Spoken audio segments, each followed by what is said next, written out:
It used to be that secretaries of state were very little known positions. It used to be the case that most people here in America couldn't even name their secretary of state. However, after what took place in the year 2020, many people across the country, both on the left and the right, have woken up to the fact that secretaries of state, in their official capacity to administer elections, are actually incredibly important positions. They determine how a state's election is run, and as we learned in recent years, they also often decide which laws to follow and which laws to ignore.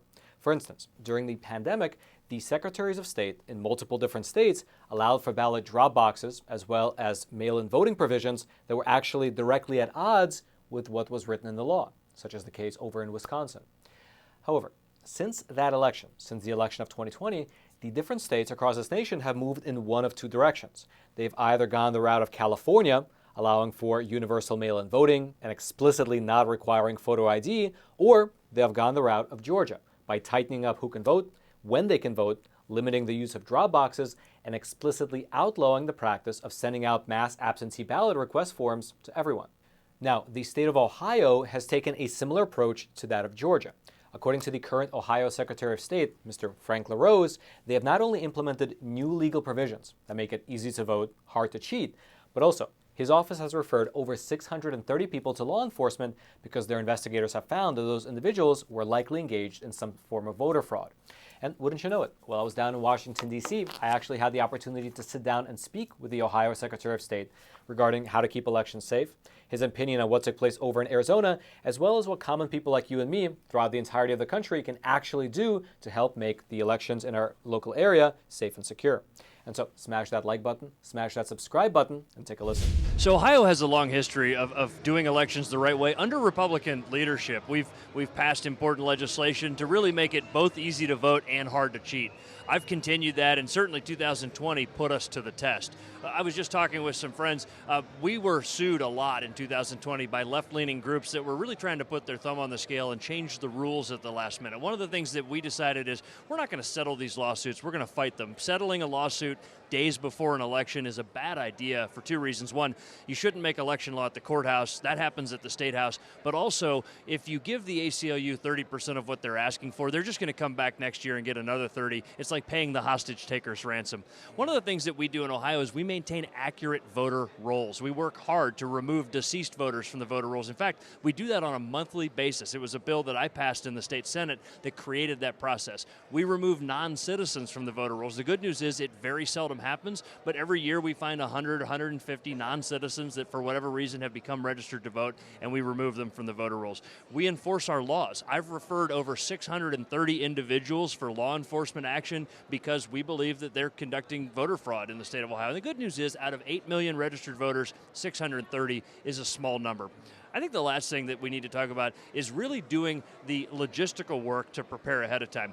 I was just talking with Abe, who ran for Attorney General in Arizona. One of the biggest problems they had in Arizona with the mess that they had was lack of prior preparation.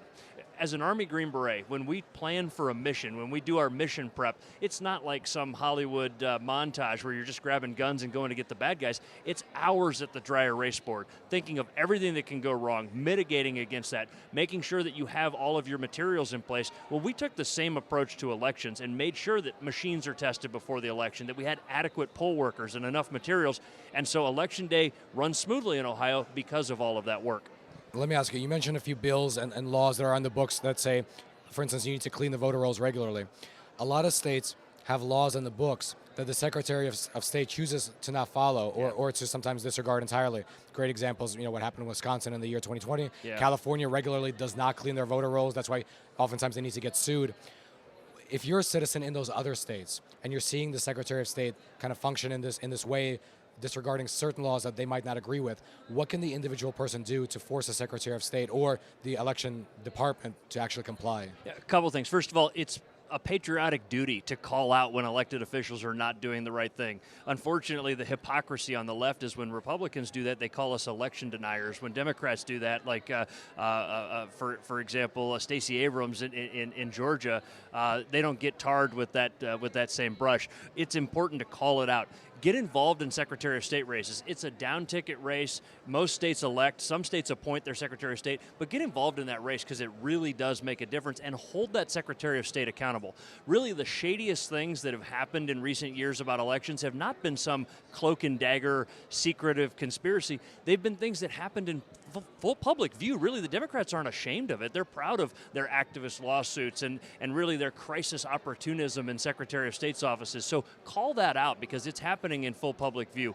These lawsuits, you got to fight them, not settle them. Final thing is, sign up to be a poll worker. Every state needs tens of thousands of poll workers. In Ohio, it takes 40,000 individuals to run Election Day. It's a long day, and these are volunteers. They get paid for their work, but they volunteer to do this task. They're there when the sun comes up, and they're there until well after the sun goes down in the evening. Sign up to be a poll worker. In Ohio, voteohio.gov is the website, but check your local jurisdiction if you live in another state, and sign up to be an Election Day poll worker. It's a real way to make a difference, and make sure your elections are being run by the letter of the law. All right, the sponsor of today's episode is a phenomenal company called AMAC. That's AMAC, and it stands for the Association of Mature American Citizens. They are quite literally one of the fastest growing conservative organizations in all of America, and you should consider joining for three main reasons. The first is the money saving benefit, because as a member of AMAC, you get access to a ton of discounts at many different verticals. Things like vitamin stores, restaurants, retail shops, and so on and so forth. If you want to check out the full list, it's pretty exhaustive, you can do so over on AMAC's website. The second benefit is that you get exclusive access to the AMAC magazine. It'll be delivered directly to your doorstep, and it contains phenomenal coverage as well as deep analysis. And then the third benefit, the one that people say is their favorite, is that AMAC fights for your values over on Capitol Hill. In fact, you can check out the online version of this on their website. It's the AMAC Action Advocacy Annual Report, and it shows exactly what they're doing on Capitol Hill in terms of fighting what they call the socialist storm that's brewing in this country. So head on over to amac.us/factsmatter and sign up today. I'll also throw a link down in the description box below. Let me ask you, from your perspective, as being the Secretary of State of a fairly large swing state, you were likely, I imagine, paying attention to what was happening in Arizona, right, during the previous midterm election cycle. Two questions. One is, if you were in that scenario where you're the Secretary of State, so technically you're in charge of the elections in that state, do you think it was appropriate to not see the conflict of interest and resign from at least running your own election, basically, as the situation happened there? So the system that we have in most states has an elected Secretary of State. That's a partisan elected office, and that person is responsible for running the elections. That person is elected because they earned the trust of the voters. And so that doesn't mean that you need to necessarily step down from the position simply because you're on the ballot, but it does mean you need to be smart about it. I'll give you an example. I had a primary opponent last year. We won. I had a general election opponent. We won that. And in anything related to those races, questions of candidate eligibility or policy specific to my race, not broadly across the spectrum, I would recuse myself from those and have a senior member of my staff that made those decisions. If nothing else, it removes that kind of question, and that's the smart thing to do, and that's what chief elections officers in states should do when they're on the ballot. But it is your job to run the elections. The voters put you there for a reason, and they expect that you're going to be a candidate, especially in a state like Ohio with term limits. They expect that you'll be a candidate for something else eventually. You can do both and do them well, but it's important to recuse yourself from specific decisions that relate to the administration of an election where you're on the ballot. Before the cameras began rolling, you mentioned that in Ohio right now you're working on a data transparency bill relative to elections. Can you sort of break down what the problem is that the bill is trying to solve and how it would solve it? This is something that we're proud of, and it's the first in the nation. It's called Senate Bill 71 in Ohio, and we wrote it working with the experts at the America First Policy Institute. Again, if we can get this done in Ohio, I think it should sweep the nation, and they should do it in every state. It shouldn't be controversial. It's about transparency, data analytics. It's making sure that there's nothing to hide in the way elections run. But imagine this scenario.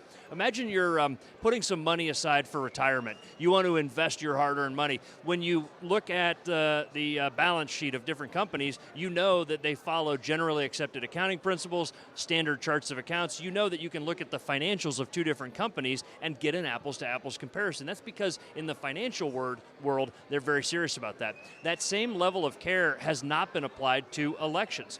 It was in the 1960 Civil Rights Act that it was a requirement that election officials would keep all of the documents for 22 months. A couple things happened, though.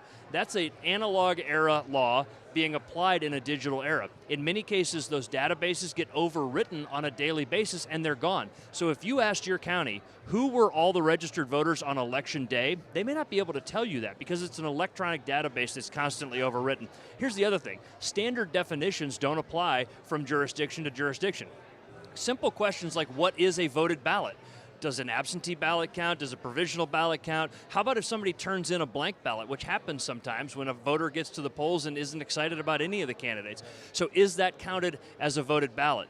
How about registered voters? What constitutes a registered voter? Somebody could be in confirmation status, inactive status, and so if they're not defined uniformly across all of the counties in your state, you can't do that post-election audit in a way that's really going to expose where there are problems. And my belief is that in most places, I know in Ohio, elections are run cleanly and smoothly. If you have full transparency, then you can prove that to people and you can show them. Nothing to hide here at the Board of Elections. Everything is an open book.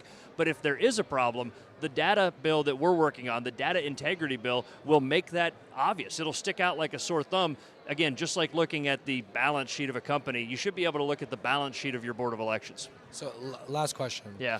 In regards, so earlier you said easy to vote, hard to cheat. I think that's that would sum up, I think, what most Americans would want their elections to be like. When the argument is made against voter ID, yeah, probably most people who think that it's a little bit odd because whenever you go anywhere, you pick up a movie ticket that you pre-ordered, show me your ID, and no problem. It's never a racist issue until it gets to the topic of voting. And the argument there is always that, well, when you look at the percentages, even though most people have IDs, disproportionately more black people don't have IDs. So when you have a situation like voter ID laws, I mean, that argument could make sense because it would disproportionately affect this group. What would your response be to someone who's making the argument that voter ID laws are racist?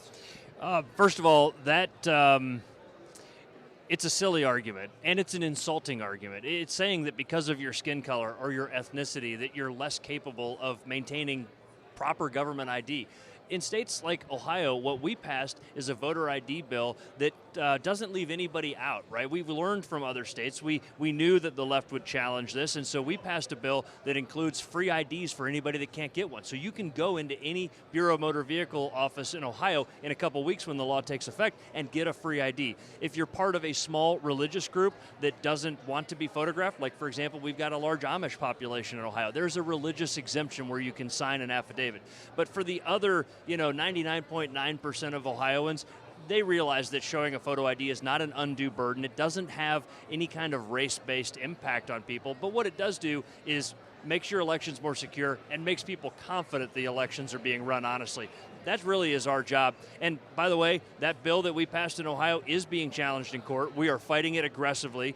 A shady partisan lawyer named Mark Elias has come after us in Ohio, and not only is he fighting us in court, but then he's going on MSNBC and spewing lies like this is some sort of a race thing. He's using it to raise money for himself and to promote himself.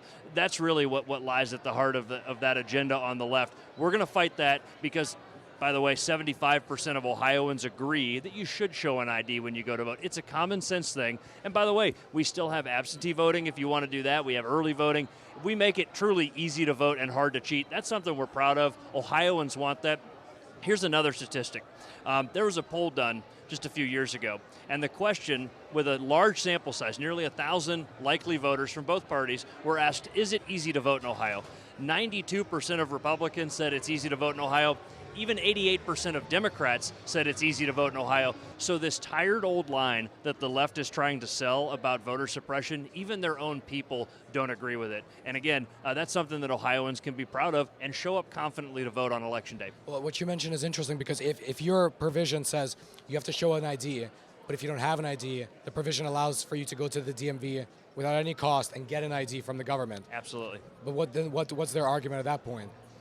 Their argument is it's hard to get to a BMV, even though there are hundreds and hundreds of them around the state. Or their argument is that people may not know that. Well, one of the reasons why we're engaging with the press in Ohio and making sure to get information out there is so Ohioans know if they come to vote in local elections this year, and we hope they do. There's a primary this spring, there's a general this fall. We want people to know that if you don't have an ID for whatever reason, you can go and get one for free. Again, we want to see high turnout. This idea that Republicans are interested in suppressing the vote is utter nonsense, and it's been proven false over and over again. We had record turnout in 2016, record turnout in 2018, 2020, 2022, and so if my objective as a Republican who serves as Secretary of State is to suppress the vote, I must be terrible at that. Of course that's not my objective. We don't want to suppress the vote. We do want to make it honest. States like Georgia that have passed mandatory photo ID laws have seen an increase in voter participation because when people are confident that their elections are honest, they're much more likely to show up. And that's why this hypocrisy from people like President Biden calling Georgia's bill Jim Crow 2.0 it's rank hyperbole and it's completely irresponsible. And now, lastly, I'd like to quickly mention that over on Epic TV, just this morning, we published an awesome documentary called Altered Humans: How Biotech is Changing Who We Are. It's a movie which delves deep into the recent innovations in gene editing, in reproductive technologies, as well as what you can call longevity innovations. And that explores the question of what all these new technologies will do to the meaning of the question of what it actually means to be a human. Here's a trailer. Medicine has moved from making us well to making us better than well. Bigger, faster, stronger, smarter, to even make human beings, in a sense, superhuman. The big product of the 21st century are going to be bodies and minds.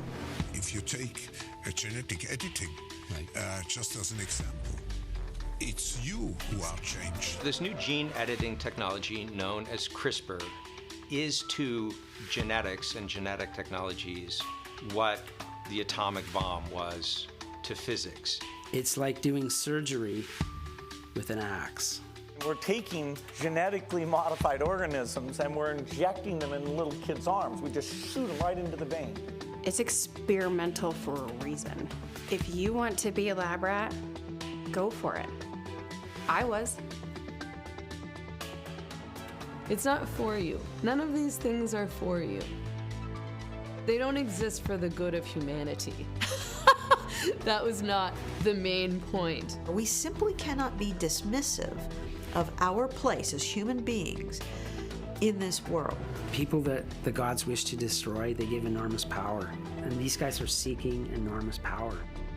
I think we are heading towards the upgrading of Homo sapiens into gods. That's why I think it's the biggest scam of all time. It is the biggest scam of all time, and we're living in it.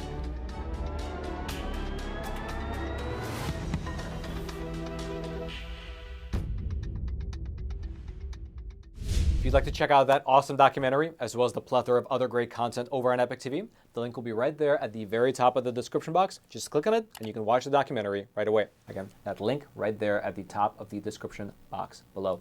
And then until next time, I'm your host, Roman from the Epic Times. Stay informed, and most importantly, stay free.